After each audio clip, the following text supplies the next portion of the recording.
People are like, you're a role model. Like, how can you say that if you're somebody's, people are looking up to you, Billie. Like, how could you possibly say something like that? I'm like, do you know why they're looking up to me? Because I say shit like that. I say what the fuck I want to say. Because if I don't say it, what is the point?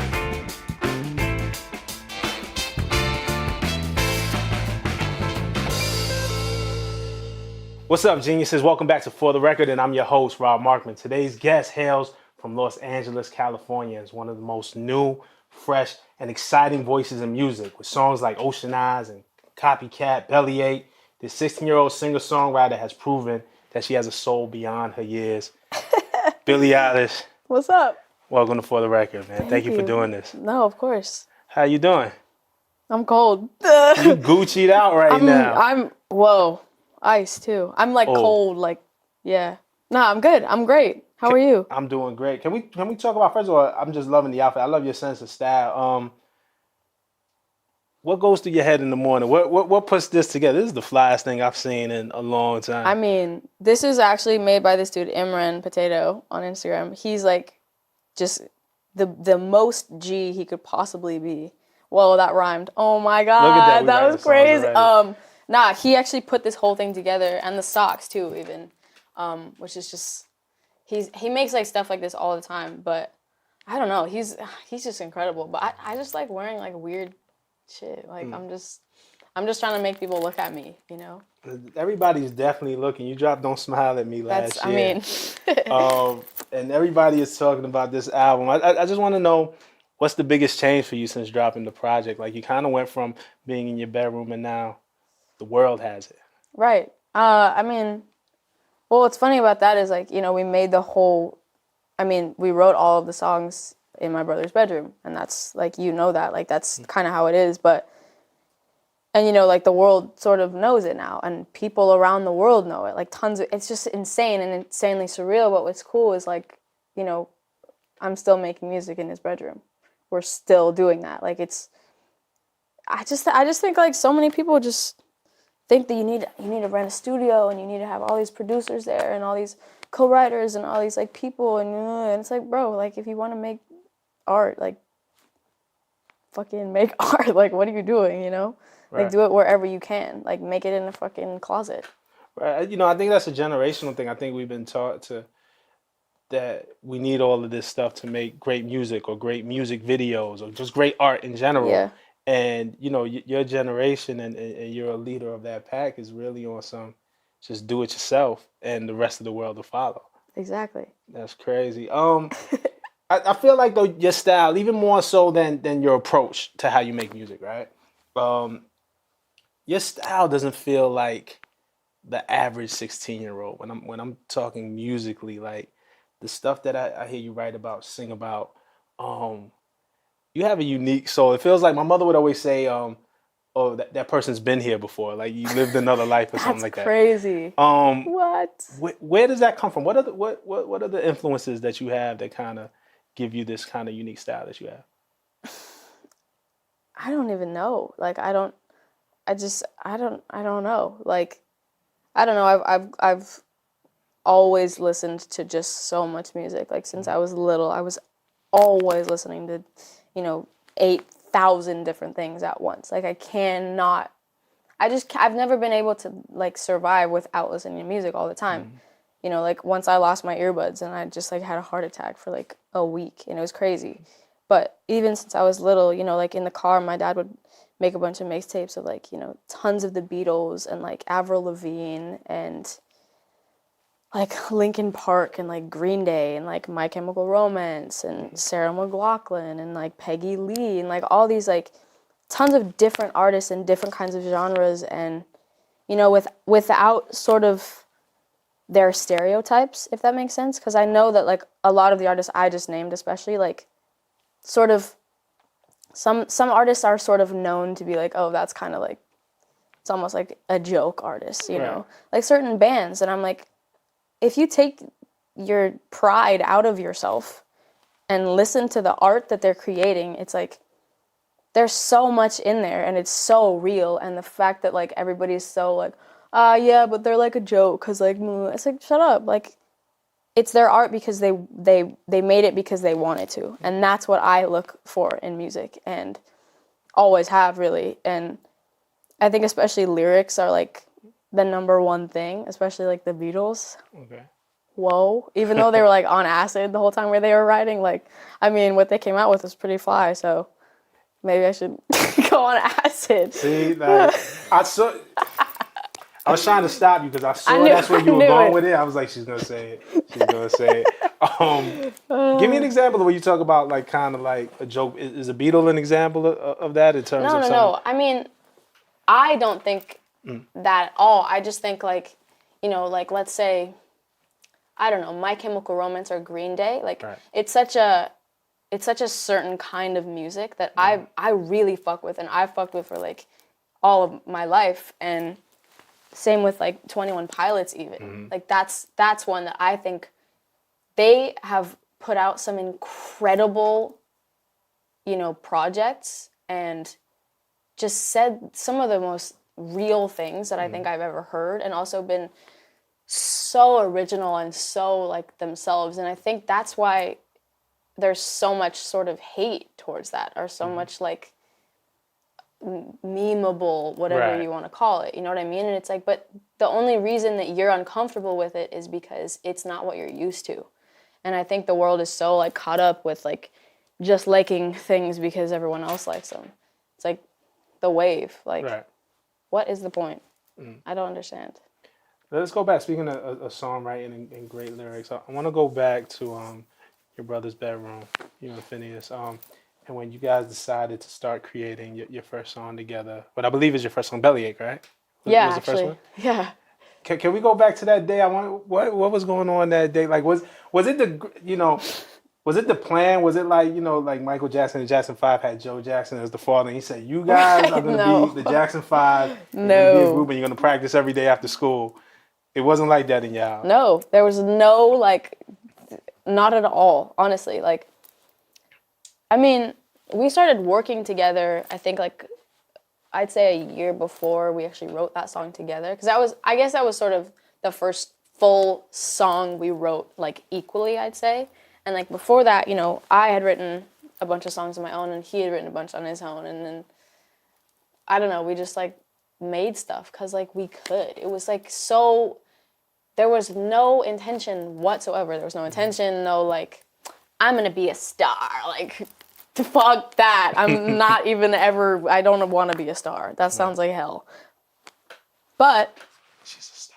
Shut up. Oh, my God. But what I'm saying is, like, I made it because I'm not saying I made it. I'm saying I made music because I wanted to. Right. He made music because he wanted to. He's my best friend, so, you know, we're friends and we just make shit. And, like, Bellyache, we were just sitting in my garage and, like, we were just, like, riffing on random stuff and coming up with random melodies and, like, I don't even know what we were doing. I don't think we knew what we were doing at the time. And we were just, like, you know, making some random stuff up, and we started... you know, just ad-libbing a bunch of weird, like, I don't even know what. And I was, like, sitting all alone, mouthful of gum in the driveway. And we were like, what the fuck does that even mean? Like, what the fuck? And then he was like, you know, I've explained this so many times, but I'm going to anyway because it's kind of fly. He was like, my friends aren't far. In the back of my car are their bodies. Like, you're in a car with your friends, like, cruising down the street in my 6'4". Right. Jocking them bitches. Slapping the hose. Oh my God. I'm sorry. It just came into my brain, so I said it. Yeah, genius. If you can't do this at Genius, where else can you do it? But you changed the lyric. He had the lyric. I changed the lyric, yeah. So he was like, in the back of my car are their bodies.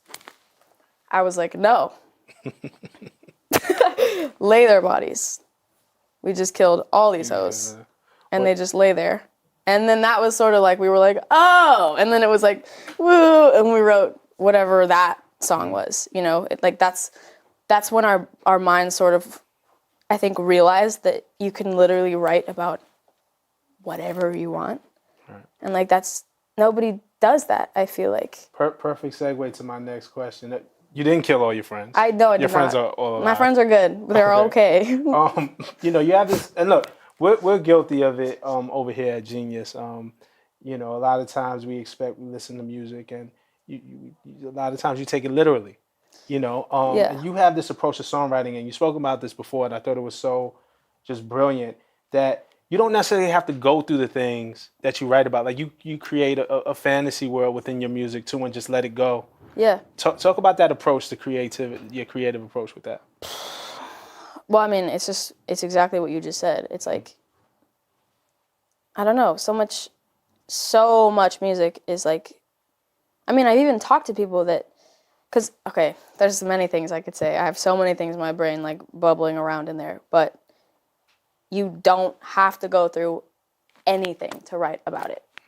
Or you can go through everything and write about something else. You know, it's like it's literally like telling a story. It's not something you can write about something you've done. You can write about something your friend's done, or you want to do, or you used to do, or your mom did, or, it's like, that sounded like an insult, like a your mom insult, but no, it wasn't, but it sounded like it was. Back. You need to chill. You need to have some respect. Yeah, but like, because I've even talked to people that are like, Billie, you're the reason that I learned a lot from that, because people are like, I had no idea that you could write about anything. I thought, you had to go through exactly what you write about, because, you're not keeping it real. You're not keeping it real, exactly. And it's like art, as I said. It's a story. You can write about fiction. I haven't killed my friends, thank you. It's like a character. It's like when people really want to act. It's like, when I was little, me and all my friends, whenever we'd play games, we always wanted to die in the game. Like, you always wanted to die and have a big death. And like, if we made like little like fake movies, like one of us would like die, and it was like, oh my God, we died, and it was crazy. And I don't know why that was, but it's like, it's fun. It's like you can become a character that you would never ever be, and almost like change your mind and like sort of become, someone else, which you can never do, ever. You can never be someone else. I just was talking about that. But that's what songwriting is. So in a song like Ocean Eyes, I hear Ocean Eyes, and it sounds to me like the deepest love affair, the deepest relationship ever in life. And you wrote that at 14. You made that up. Were you just like in love and so enamored with some person at 14 that you wrote the song? Okay, or was to just set this straight, I've never been in love. Gross. My brother actually wrote the song himself, which in a way I'm like, thank God, because I don't want to fucking write about falling in love, because gross. But the thing was that even though my brother had written it, it was still mine. It was still exactly like coming from me. I took it as mine. And the thing is, it wasn't at all artificial. It wasn't like, Phineas, write a song for me so that I can do it and I can get credit for it. It's like, that wasn't it at all. It was like, I wrote songs already, and he had written this song that was sort of, it was about what he was going through, but at the time he was like, it was sort of what we were both going through in a way, and he just wanted to hear me sing it, and I just loved it a lot, and like it was mine. Of course, because you have to believe it or feel it in some type of way to be able to deliver a performance that's believable. Like if you're, okay, there's just some song I'm going to sing that just sounds like any other song that you're singing. Oh my God. But you have to connect with it.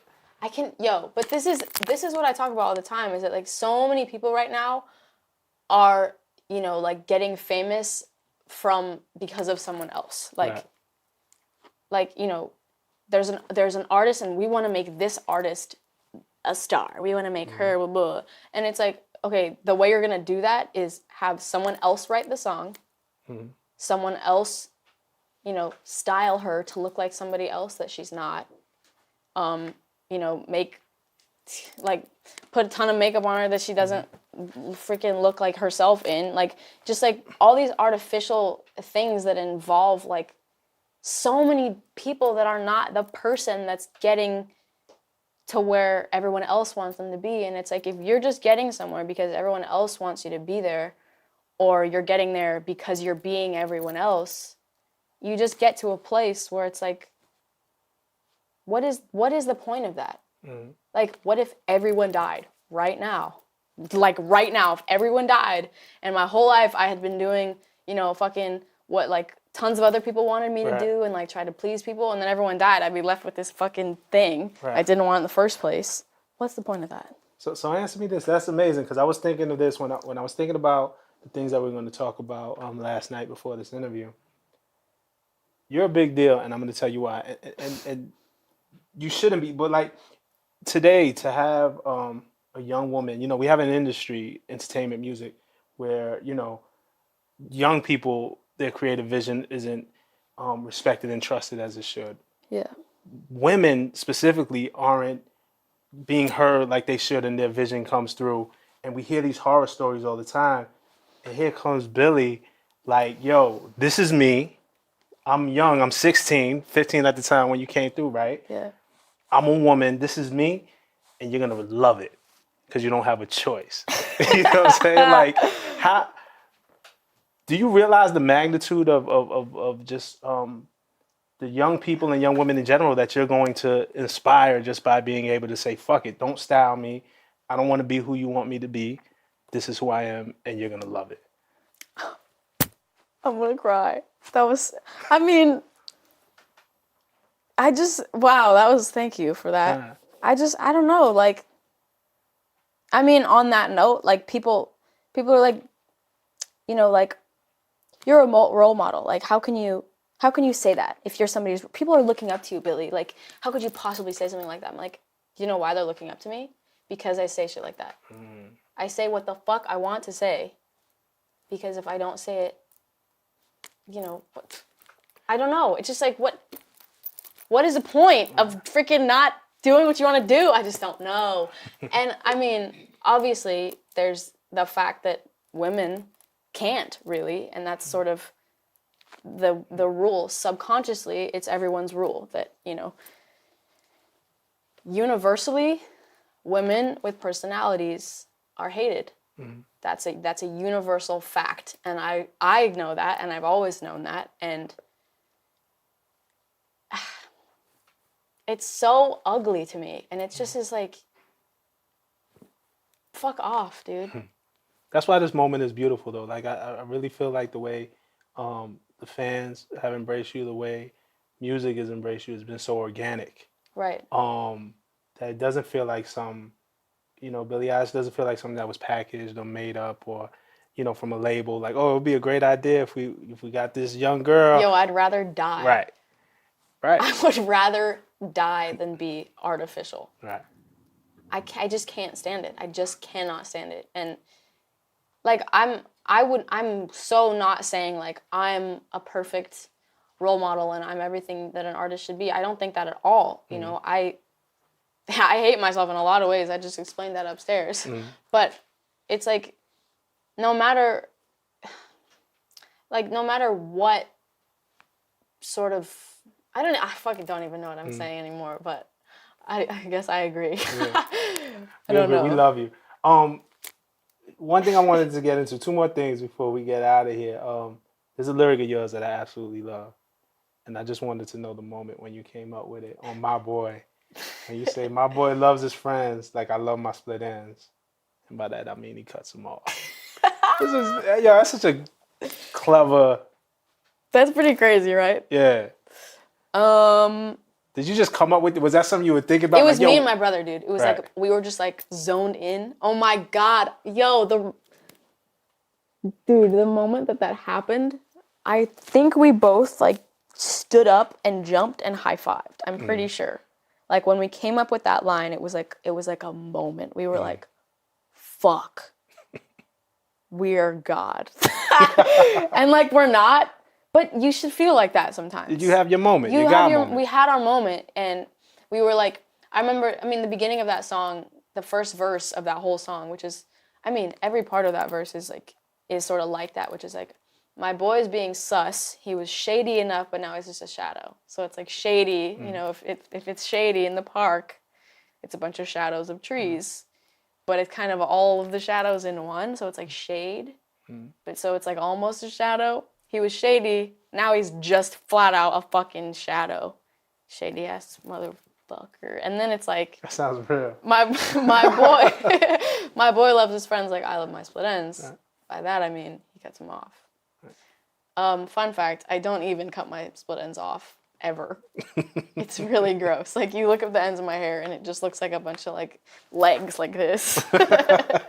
Each hair. But nah, it was such a moment. We were sitting on my brother's bed and we had just come up with that first half and then he goes, "Oh my God, Billy!" He was like, "My boy loves his friends.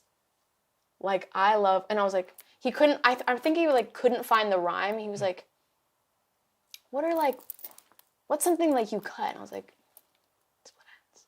He's like, "My boy loves his friends. Like I love my split ends." And he goes, "And by that I mean he cuts them off." And I was like, That's dope. oh my, yo, That's it was dope. insane. That's exactly how I It was pictured insane. it. Like you guys had a celebration. It feels like you could do an end zone dance after that. Honestly, plug walk. So definitely you can do the plug walk after that. Shout out to my man Rich the Kid. One last thing before we get out of here, because I know you got to go. These are rapid fire questions. I want to do this little segment we do. It's called Record Break. Sweet. So questions about different records. First thing that comes to your mind. All right. Okay, I got you. What's the first record you ever bought? Sail by AWOL Nation. It's your favorite record of all time.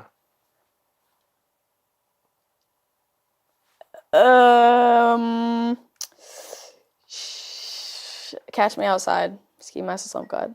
It's a good record. So good. It's a good record. So good. Of all time, though, I just remember you were 16, man. I know. But okay, but Shout out like to no, Ski. it's like that one. Like I don't know. There's a lot. Like the motto. Yeah. I mean, Something by the Beatles is actually incredible. You ain't got to change it. Shout just out to saying. Ski Mask. He came to Shout out Genius. Slump God. He actually played that for me and Kayvon before he even put it out, and we was like, it was crazy. What's a record that you love but people wouldn't expect?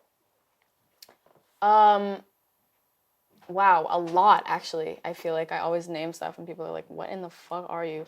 I'd say like Na Na Na Na Na Na Na Na Na Na Na Na Na Na by My Chemical Romance. Song is crazy.